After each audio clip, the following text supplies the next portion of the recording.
So one motherfucking dice. Okay, sideboarding. Let's take a look at the sideboards these players have. First off, Luca with the Thopters. So the aforementioned Boiling Earths, he has 2 of them. He has 2 Twin Bolts, 1 Treasure Cruise, 1 Artificer's Epiphany, 1 Disperse, 1 Dispel, 2 Negates, 3 Disdainful Strokes, 1 Tightening Coils, and 1 Containment Membrane. So the most obvious cards for him to board in, assuming he knows the deck, is probably Twin Bolts, Disperse, and Disdainful Stroke, because Disdainful Stroke answers every rare and mythic that Kasper is playing. Maybe he plays the Treasure Cruise if he expects that he'll need to reload, but like I said before, Kasper isn't really set up to deal with a token deck, which might cost him very dearly in the Gent meta game. We see 2 Clutch of Currents, 1 Negate, 2 Dispel, 2 Comparative Analysis, 2 Disdainful Stroke, 3 Arashing Cleric, and 3 Sandcrafter Mages. So he's more set up to lower his curve and put faster pressure. I can see him boarding in the Suncrafter Mages to push through Topons and Seekers of the Way, because I think he'll need to lower his curve in order to put enough pressure on Luca to be relevant. But we'll see what his plans are.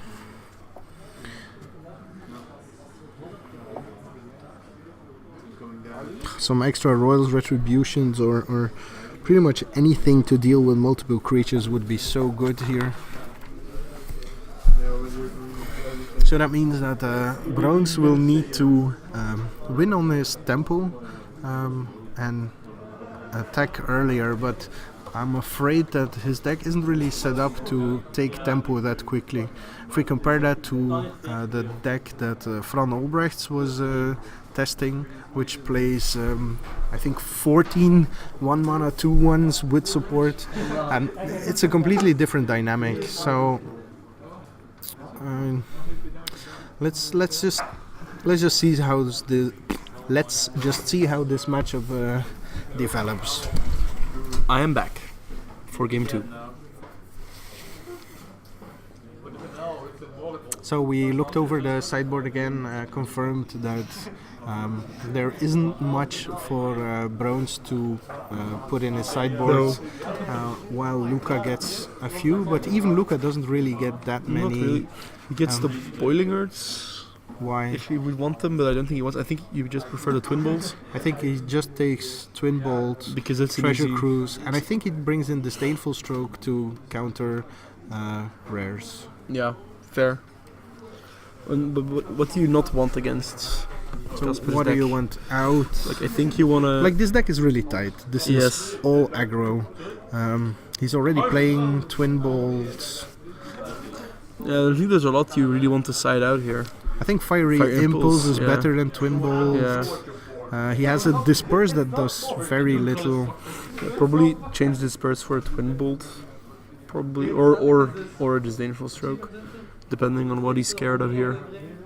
Yeah. And maybe get rid of the outnumber for a Twin Bolt. Yeah. Well, I mean, I don't know. You have some 3 toughness creatures you want to kill, like the Topon Free Blade. He has the Reflection And Refractor Refractor Mage, yeah. And I think he'll bring in the Sandcraft Mage, and try to put more pressure early on. Mm-hmm. But if he brings in Sandcrafter Mage, Sandcrafter Mage, which one was that? The 2/2 bolster. Yeah. For 3. Yeah. Okay. Yeah, then you probably want to keep in the outnumber. So did we get to see how many cards he sided in? No. Didn't. If anyone in the chat saw how many cards exactly were sideboarded, feel free to put it there. Sander? Not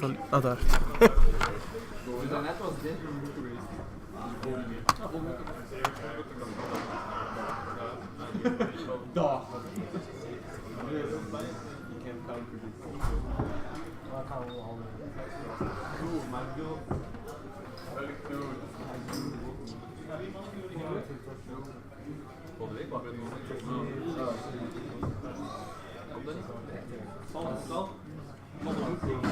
Okay, apparently there's a little issue. I'm not sure what it is about. Right now Sander is taking care of it. He'll be back in a second to let us know what happened and how he handled it.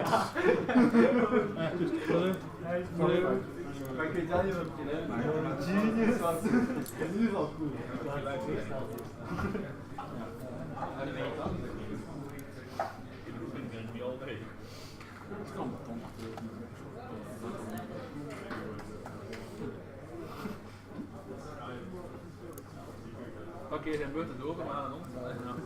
Time. Judge.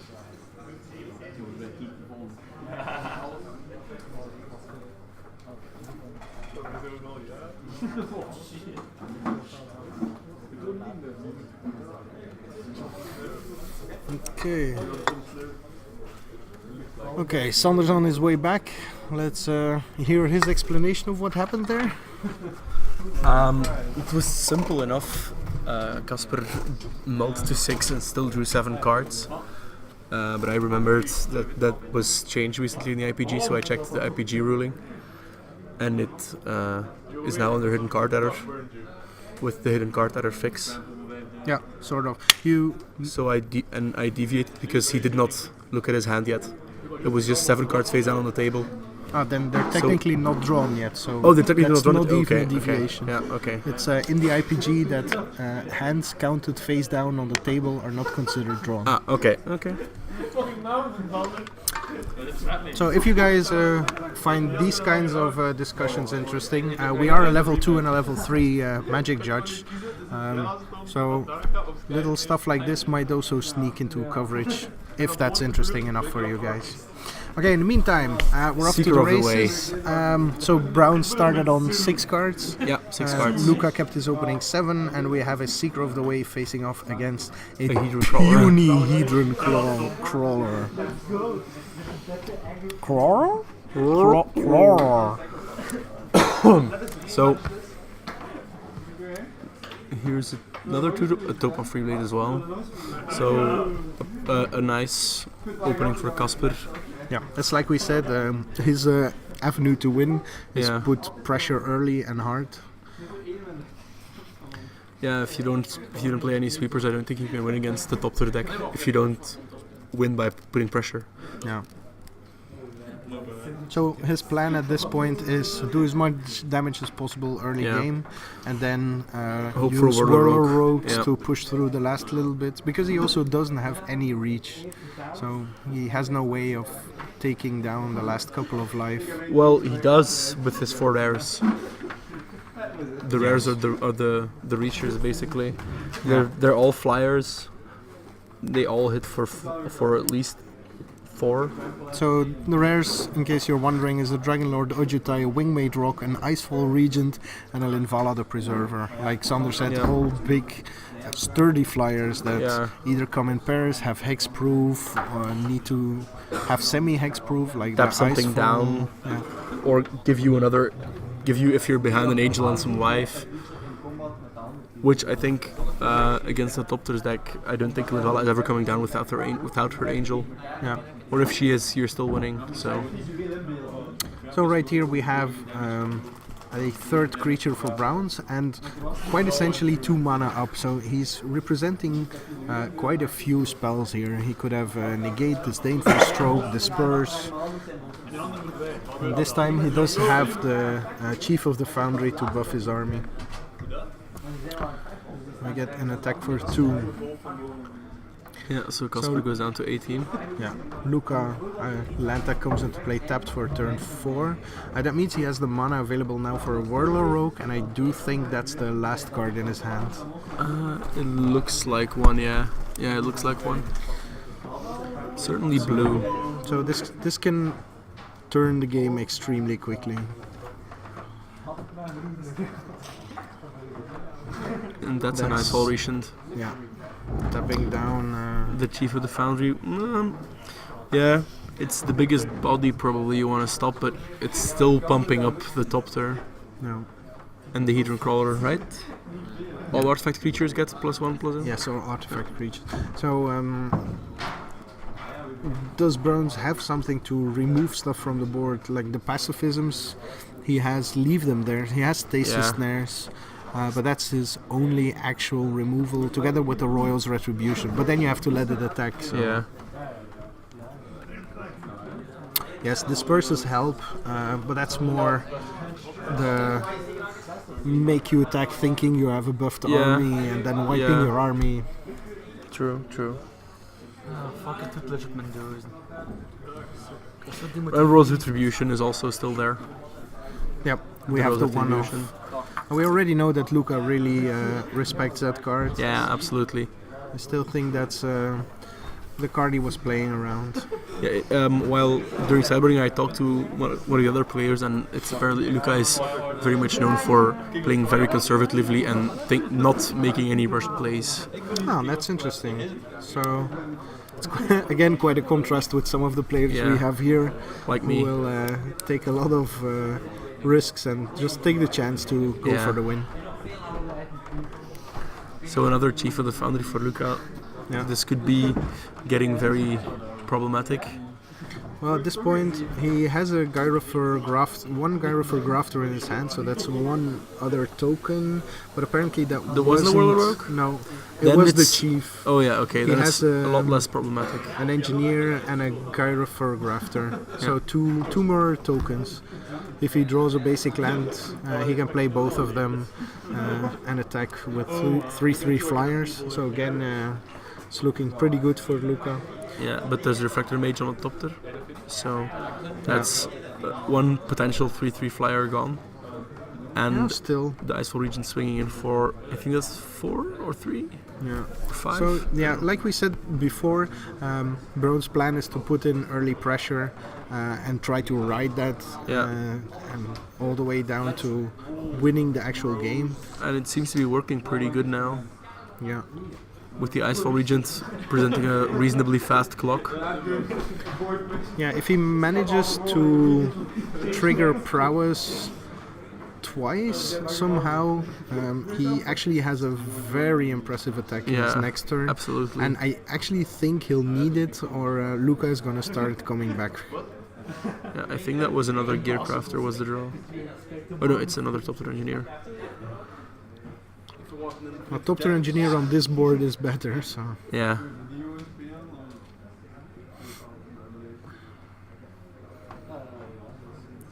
And the Gearcrafter as well, probably. Yeah. Oh no, another Engineer. Yeah, so he still has the Gearcrafter in his hand. So he didn't even need the land because he has the Hedron Crawler. Yeah, indeed. So now he has 2 Thopters, but I don't think he's going to be attacking with them. Maybe one? Yeah. And keep one behind for the... Yeah, the Thopters are 3/3s. So they can trade with the Icefall Regent. Yeah. Alright, Kasper fetching. Yeah, and Luca, even though he's very conservative, must be realizing that if he doesn't start to go onto the offense, that he's just one pacifism or stasis. Well, two to be honest, pacifisms or stasis snares away from having no answer to this big flying dragon. Yeah, because if Kasper has any of his little, though he has removal spells, this dragon is coming in, and there's a Whirler Rogue, which is also going to let him come in with the dragon every turn. Yeah. So again, posing a very fast clock. Yeah. So this is a 3-turn clock at this point on just a dragon. Yeah, and still with the 2 mana open. Has he even ever passed a turn with no mana open? Yeah, after the Icefall Regent. Yeah. Luca must be really playing around several cards here. It's really funny how this game is shaping up exactly as we sculpted on how Brauns can win this game. Yeah, Put some pressure in early, get a rare, push it through with Whirler Rogue. So that's exactly what's happening here. This is the kind of expert commentary we are treating you guys. I mean, do you even realize how fortunate you are to have this amount of insight thrown at you? Wow. We're basically fortune tellers. Yes. Why are we even doing this anymore? We can make billions winning lotteries. I've been doing that for 7 years already. That's how I can afford this amazing hobby. Yeah, and the amazing setup. Okay, fuck off. So for those of you who don't know yet, we ordered a completely new setup and everything is stuck in postage at this point in Ternat. So it's, 20 kilometers from here, Yeah. and we can't get to it. So because of that, there will likely be another Gentry standard event next Thursday, just to test the setup and the materials. I mean, we can do this in Droff as well. Just test Yes, the but materials. why would we?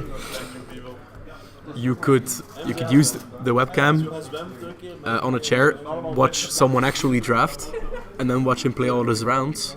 Yeah. That could be interesting as well.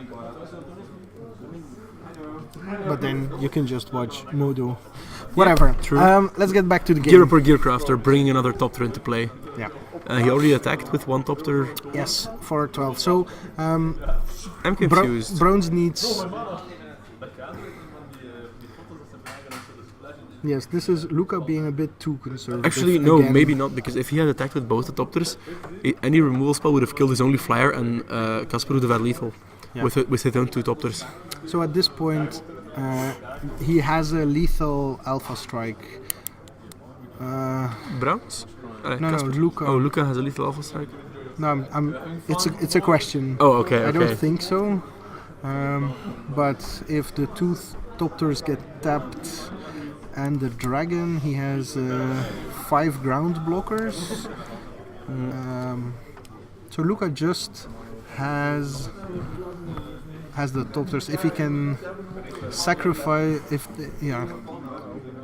the Hangerback Walker dies or he top decks an additional Chief of the Foundry, he actually has lethal with just the 3 Thopters. So not sure whether Brauns will respect this. I think that's a very narrow avenue. Also, would Kasper have sided out the slip-through spaces? It's possible. Because if not, then that's also still a win condition at this point. Yeah, but I don't think that Luca can keep that into account. No, Brauns is gonna go for an unblockable dragon. He should make the unblockable dragon. Yeah. So it's unblockable and is swinging in for 4. So put him to 1, and now Luca is hoping to top deck a Chief of the Foundry, and Brauns playing his last card that is completely irrelevant. I wouldn't have done that. Yeah, just keep it up, represent the Royal Retribution. Or even a Disperse. Or even a Disperse, yeah.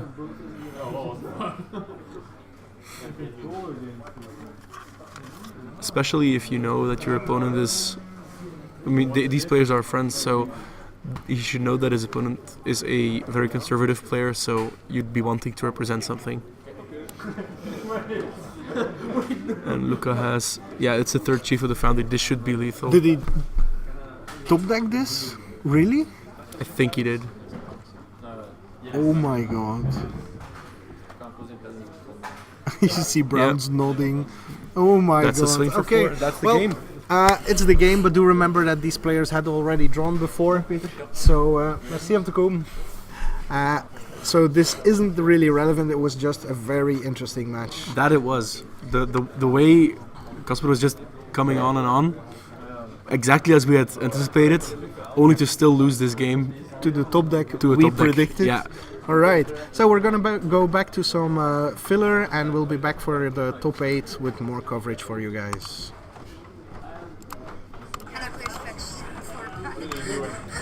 For my rare slots. Yeah, that's the thing with 3 color decks. Mana becomes difficult, as we saw with the match with Ian earlier. You have the tri-colored lands that come into play tapped, but that's again slow mana that comes into play tapped. So, like I mentioned before, 2 color decks are usually more suited for this format. But if you're ready to devote some slots to your mana base, it can work. It's just boring, you know?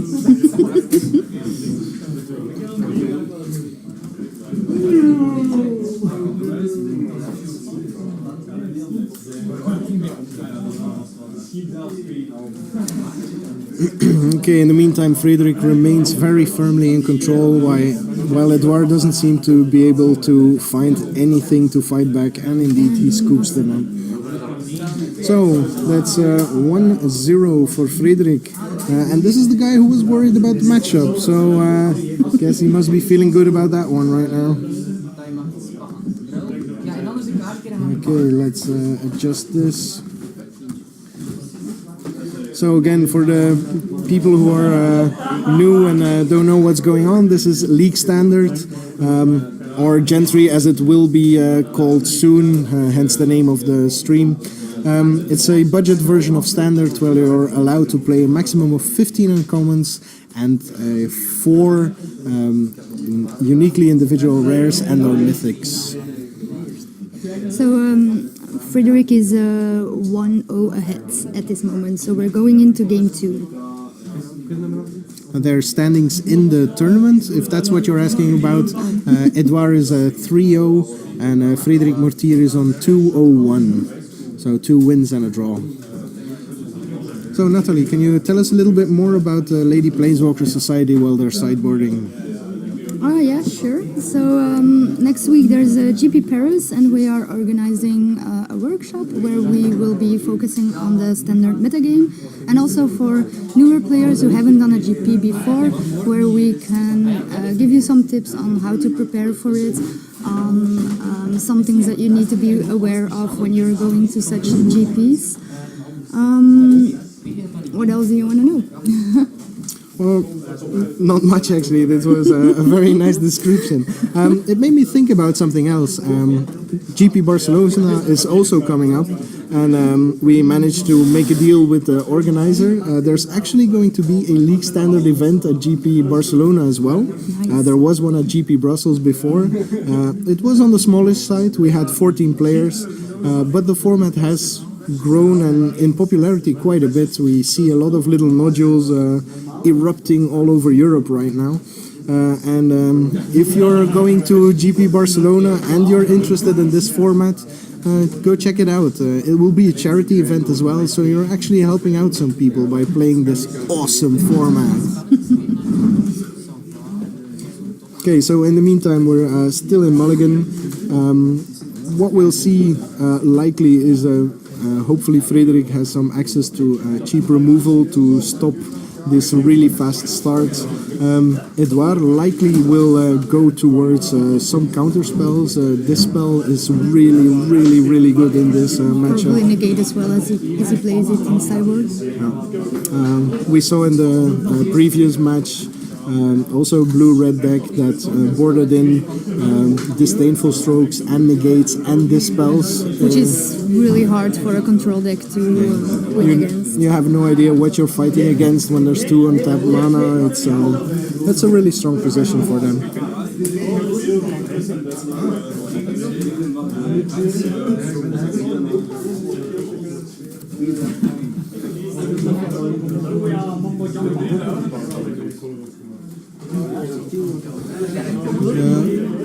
Okay, the Skyrim, I can't read the rest of it. Elder Scrolls from the game. Oh, Skyrim Elder Scrolls. Not sure what you're saying in the chat. If you want to know something, just type it out, I guess. Okay. So, sideboarding's done. Let's see how this dynamic in this game changes now that sideboards are in effect. Also, let's cross our fingers for a nice and interactive game that's fun to watch and to play. I think it will be a very interactive game, especially if Edouard put in some counter spells in there, because he will likely hold on to his creatures and only play his combo. So we see Frederick mulliganing. Edouard, I think he decided to keep. At this point, I'm not completely sure. He doesn't look completely sure either. So how do you think this matchup changes now? I guess Edouard will still try to go for a very early onslaught in the first 3 games, but then slow down and build up a hand that has a very big punch protected by a bunch of counter spells. The thing is as well, once creatures are in play, all the prowess triggers translate counter spells into extra damage as well. So if he sculpts a perfect hand, he can do pretty crazy damage over 2 turns, where he plays a bunch of creatures, protects them, and then pumps and protects them the next turn. So we'll see how this plays out. So in the meantime, we know that Edouard decided to keep his 7. Frederik is looking at his 6 now. And I spotted a hand with only 1 land in it, so back to Mulligan Town. Guess we jinxed it when we asked for a fun and interactive game.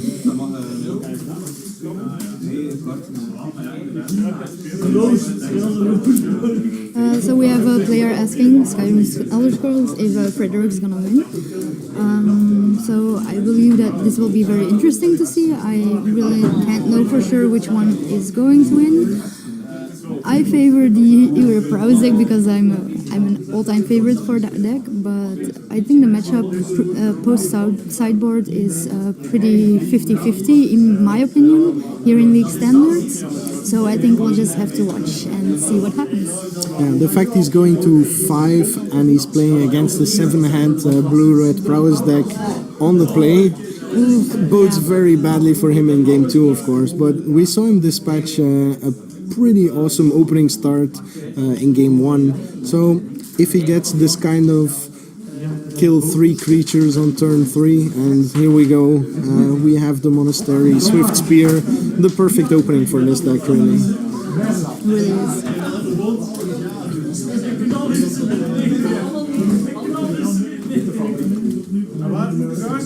So, oh my god. yeah, the start is pretty strong. Now, last game, he started with a double Swift Spear, and that got punished really hard with the Flaying Tendrils. Now, with the Storm Chaser Mace having 3 toughness, that's such a huge deal for this control deck. Which makes it a very very good card. Now, luckily for Frederik, we see that Edouard is stuck on 2 lands. Even 1 extra mana here could have meant an easy 6 extra damage with a Titan Strength. That would have been the perfect card here. Elusive, haste. The Expedite. Expedite. So we have a really aggressive opening here, who's also Tendrils proof. I hope Frederik has some point removal spells ready for this.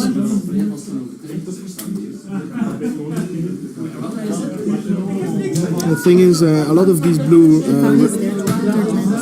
He found his third lands. Yeah. The thing is, what I was about to say, a lot of these blue